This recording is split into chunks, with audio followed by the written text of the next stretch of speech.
ഭാരതാംബയുടെ ചിത്രവുമായി ബന്ധപ്പെട്ട് വലിയ വിവാദങ്ങളാണ് പൊട്ടിപ്പുറപ്പെട്ടുകൊണ്ടിരിക്കുന്നത്. അതായത് കാവിക്കൊടി പിടിച്ചുകൊണ്ട് നിൽക്കുന്ന ഭാരതാംബ അത് RSSൻ്റെ കാര്യാലയത്തിൽ വെച്ചാൽ മതി, ഇവിടേക്ക് വെക്കണ്ട.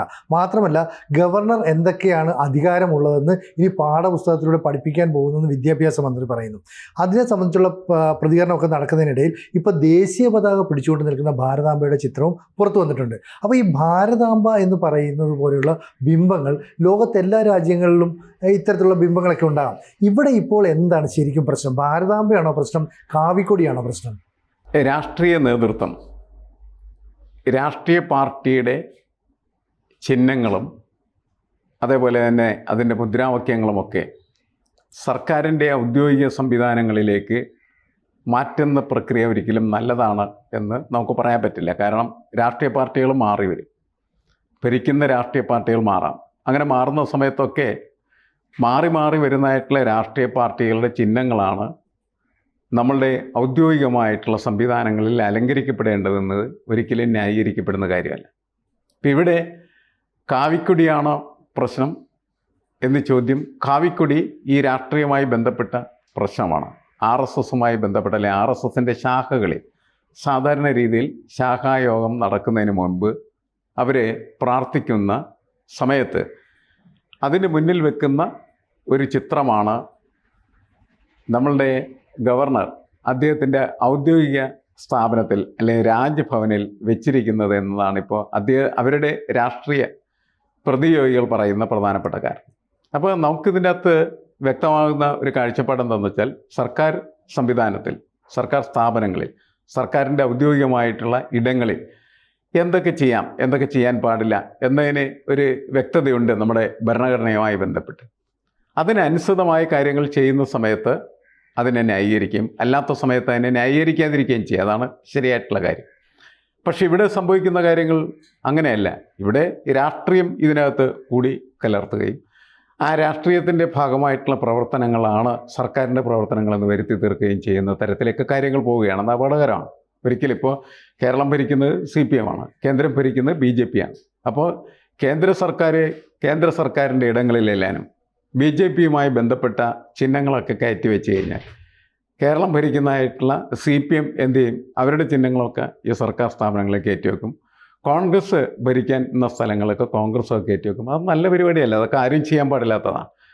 അതിന് പകരമായിട്ട് ഔദ്യോഗികമായിട്ടുള്ള സംവിധാനം എന്ന് പറയുന്നത് പൊതുവിൽ ഭരണഘടന അനുവദിക്കുന്നതായിട്ടുള്ള കാര്യങ്ങൾ മാത്രം ഉൾക്കൊള്ളുന്നതായി മാറുന്നതായിരിക്കും എപ്പോഴും നല്ലത്. ഇപ്പോൾ നമ്മൾ പല ആളുകളും പൂജ നടത്താറുണ്ട്. സർക്കാർ ഓഫീസുകളിലൊക്കെ പൂജ നടത്തുന്നത് നമുക്ക് ന്യായീകരിക്കാൻ പറ്റില്ല. അതൊക്കെ ഓരോരുത്തരുടെയും കാരണം മതപരമായ കാര്യങ്ങളെല്ലാം തന്നെ സ്വകാര്യ ഇടപാടുകളായിട്ടാണ് ഇന്ത്യയിലെ ഭരണകൂടവും അതുപോലെ തന്നെ ഭരണ സംവിധാനങ്ങളും വിലയിരുത്തുന്നത്. മതം നിങ്ങളുടെ സ്വകാര്യമായിട്ടുള്ള ഒരു ഏർപ്പാടാണ്. സ്വകാര്യമായ കാര്യങ്ങളിലാണ് നമ്മളത് ചെയ്യാനായിട്ട് പാടുള്ളൂ. എങ്കിൽ മാത്രമാണ് നമുക്ക് നമ്മളുടെ ഈ യൂണിറ്റി ഇൻ ഡൈവേഴ്സിറ്റി എന്ന് പറയുന്നതായിട്ടുള്ള കൺസെപ്റ്റുമായിട്ട് മുന്നോട്ട് പോകാൻ പറ്റുള്ളൂ. കാരണം നിരവധി മതങ്ങളുള്ള ഒരു രാജ്യമാണ് നമ്മുടെ രാജ്യം. അതുകൊണ്ട് തന്നെ ഏതെങ്കിലും ഒരു പ്രത്യേക മതത്തിന് സർക്കാർ മുദ്ര അങ്ങനെ കൊടുക്കുന്നത് നല്ലതല്ല എന്നുള്ളതാണ്. അതുതന്നെയാണ് അടിസ്ഥാനപരമായ പ്രശ്നം. ഇതിൻ്റെ മുന്നിൽ വെച്ചിട്ട് വേണം നമുക്ക് ഇപ്പോൾ ഉയർന്നു വന്നിരിക്കുന്നതായിട്ടുള്ള പ്രശ്നങ്ങൾ ചർച്ച ചെയ്യാൻ. ഈ കാവിപ്പതാക മാറി ദേശീയ പതാക വരുന്നു എന്ന് പറഞ്ഞാൽ BJP തിരുത്തിയെന്നല്ലേ നമ്മൾ മനസ്സിലാകുന്നത്? അല്ല, അത് ശരിയാണ്. ബി ജെ പിക്ക് മറ്റേ ന്യായീകരിക്കാൻ പറ്റില്ല. കാരണം എന്ന് വെച്ചാൽ ഭാരതമാതാവ് എന്ന് പറയുന്ന അല്ലെങ്കിൽ ഭാരതാംബ എന്ന് പറയുന്ന ആ കൺസെപ്റ്റ് വരുന്നത് നമ്മളുടെ നാഷണലിസ്റ്റ് മൂവ്മെൻറ്റുമായിട്ട് ബന്ധപ്പെട്ടാണ്. ദേശീയ പ്രസ്ഥാനത്തിൻ്റെ ഭാഗമായിട്ട് ഉയർന്നു വരുന്ന ഒരു കാര്യമാണത്.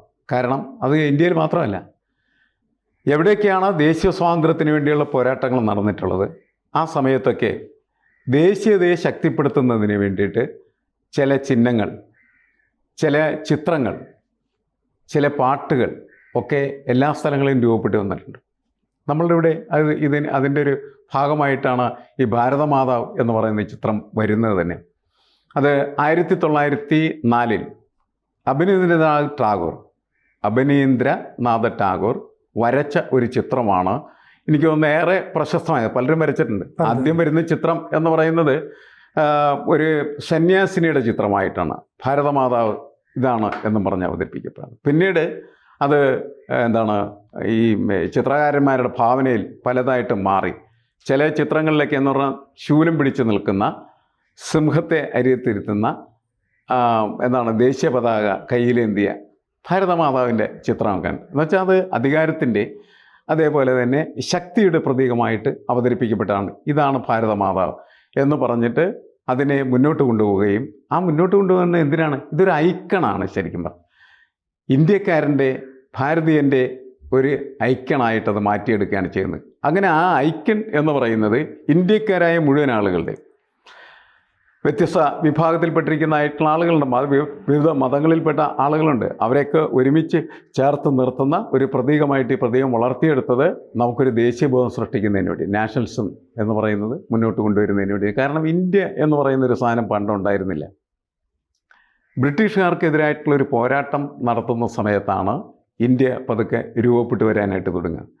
ആ ഇന്ത്യയുടെ രൂപീകരണം അല്ലെങ്കിൽ ഭാരതത്തിൻ്റെ രൂപീകരണം എന്ന് പറയുന്നത് ഇത്തരത്തിലുള്ള ചില ഐക്കണുകളിലൂടെയായിരുന്നു. അത് നമ്മളുടെ ദേശീയ പ്രക്ഷോഭത്തിൻ്റെ തന്നെ ഒരു ഭാഗമാണ്. അത് പല ചിത്രകാരന്മാർ പലതിലൊക്കെ വരച്ചിരുന്നു.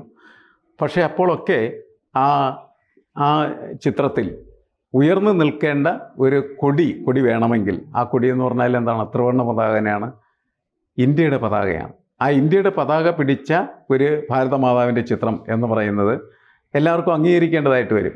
അതുകൊണ്ടാണ് എനിക്ക് തോന്നുന്നത് നേരത്തെ ഗവർണർ കാവിക്കൊടി പിടിച്ച ഭാരതമാതാവിനെ വെച്ചെടുത്ത് അത് മാറ്റി അതിന് പകരമായിട്ട് ത്രിവർണ്ണ പതാക പിടിച്ച ഭാരതമാതാവിനെ ഇപ്പോൾ സ്ഥാപിച്ചിരിക്കുന്നത്. അതങ്ങനെ കുഴപ്പമില്ല എന്ന നിലയ്ക്ക് അവർ തീരുമാനിക്കുകയും അതെല്ലാവരും അംഗീകരിക്കുന്ന സ്ഥിതിയിലേക്ക് എത്തുകയും ചെയ്യേണ്ടി വരും. കാരണം ഭാരതാംബ എന്ന് പറയുന്ന കൺസെപ്റ്റ് അങ്ങനെയാണ്. അതല്ലാതെ കാവിക്കൊടി പിടിച്ച ഒരു ഭാരതമാതാവ് അല്ല എന്നുള്ളതാണ്. അതുകൊണ്ടാണ് അത് തിരുത്തപ്പെട്ടത്. സാധ്യതയില്ലെന്ന് എനിക്ക് തോന്നുന്നു. ഭാരതാംബയിൽ ദേശീയപാത പിടിച്ച ചിത്രങ്ങൾ പുറത്തു വരുന്നത്. അപ്പോൾ ഇനി മുതൽ ഭാരതാംബ എന്ന് പറയുന്നൊരു കോൺസെപ്റ്റിൽ ഭാരതീയർ മുഴുവൻ അതിനെ അംഗീകരിക്കും എന്ന് നമുക്ക് കരുതാൻ പറ്റുമോ? അല്ല, ഇത് പഴയ ഒരു കൺസെപ്റ്റാണ്. പഴയ കൺസെപ്റ്റ് കൊണ്ടുവരാൻ കാരണം എന്ന് വെച്ചാൽ അന്ന് ദേശീയബോധമൊന്നുമില്ല. പല കഷ്ണങ്ങളായിട്ട് നാട്ടുരാജ്യങ്ങളാണല്ലോ. അതെ, ഓരോരുത്തരും ഓരോ രീതിയിൽ ഇങ്ങനെ നാട് ഭരിച്ചുകൊണ്ടിരിക്കുകയും അവരുടെ സ്വത്തങ്ങളൊക്കെ അതാത് നാടിൻ്റെ സ്വത്തങ്ങളായിട്ട് നിൽക്കുകയും ചെയ്തു. ഇപ്പോൾ കേരളത്തിൽ പോലും നമ്മൾ പരിശോധിച്ചാൽ എന്താണ് സ്ഥിതി?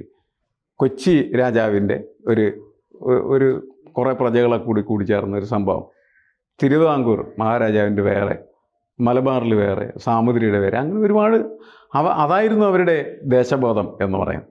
ആ ദേശബോധത്തേക്ക് വലിയ ഒരു അഖണ്ഡ ഭാരത സങ്കല്പത്തിലേക്ക് കൊണ്ടുവന്ന് ബ്രിട്ടീഷ് സാമ്രാജ്യത്തിനെതിരായിട്ടുള്ള പോരാട്ടം നടത്താൻ വേണ്ടിയിട്ടാണ് അങ്ങനെയുള്ള സിമ്പിൾ, ചിഹ്നം ഒക്കെ. വന്ദേ മാതരം എന്ന് പറയുന്നത് പോലും അങ്ങനെ തന്നെയാണ്. ആനന്ദമഠം എന്ന് പറയുന്നതായിട്ടുള്ള പുസ്തകത്തിലാണത് ആദ്യം വരുന്നത്. ഇതൊക്കെ ആത്യന്തികമായിട്ട് ദേശീയ പോരാട്ടത്തിൻ്റെ ഭാഗമായിട്ട് രൂപപ്പെടുകയെന്നാണ്. മുഴുവൻ ആളുകളെയും ഒറ്റ സങ്കല്പത്തിലേക്ക് കൊണ്ടുവരിക, ഒരൊറ്റ ശക്തിയാക്കി മാറ്റുക.